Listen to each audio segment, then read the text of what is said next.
పల్నాడు జిల్లా నరసరావుపేటలో మేడే సందర్భంగా కార్మిక కర్షక దినోత్సవం ఎర్రజెండాను పలు చోట్ల ఆవిష్కరించారు. నరసరావుపేట కార్యదర్శి మారుతి వరప్రసాద్ అరుణ పతాకాన్ని ఆవిష్కరించారు. మరో ముఖ్య అతిథి సిపిఐ రాష్ట్ర నాయకులు వై చెంచయ్య ఆర్టీసీ బస్టాండ్ దగ్గర ఎంప్లాయీస్ యూనియన్ నాయకులు ఏర్పాటు చేసిన జెండా ఆవిష్కరించారు. అదేవిధంగా హరిమీల్ వద్ద ఏఐటియుసి నాయకులు ఏర్పాటు చేసిన జెండాను పల్నాడు జిల్లా కార్యదర్శి కాసా రాంబాబు ఆవిష్కరించారు.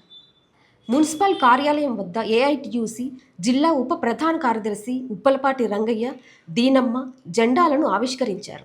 స్థానిక అక్షయ్ మీల్ వద్ద కార్మికులు ఏర్పాటు చేసిన జెండాను ఏరియా కార్యదర్శి కామ్రేడ్ చక్రవారం సత్యనారాయణ రాజు జెండాను ఆవిష్కరించి ప్రసంగించారు. మేడే సందర్భంగా 50 మంది కార్మికులకి కష్టజీవులకి విప్లవ అభినందనలు తెలియజేస్తూ ఉన్నాం.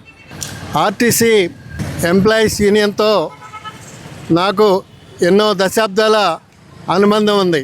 మేడే సందర్భంగా ఈ జెండా ఆవిష్కరించేటటువంటి అవకాశం కల్పించినటువంటి మీ నాయకత్వానికి ముందుగా అభినందనలు తెలియజేస్తున్నా, ధన్యవాదాలు తెలియజేస్తున్నా.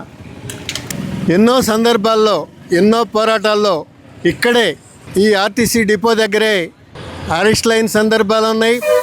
అనేక మందితో ఉధృతమైనటువంటి పోరాటాలు నిర్వహించినటువంటి పోరాటాల్లో పాల్గొనేటటువంటి అవకాశం నాకు కలిగింది.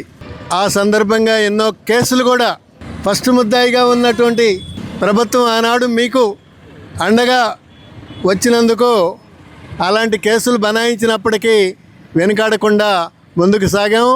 అటువంటి కేసులన్నింటినీ కూడా ముందుకి జయప్రదంగా బయటపడ్డాం.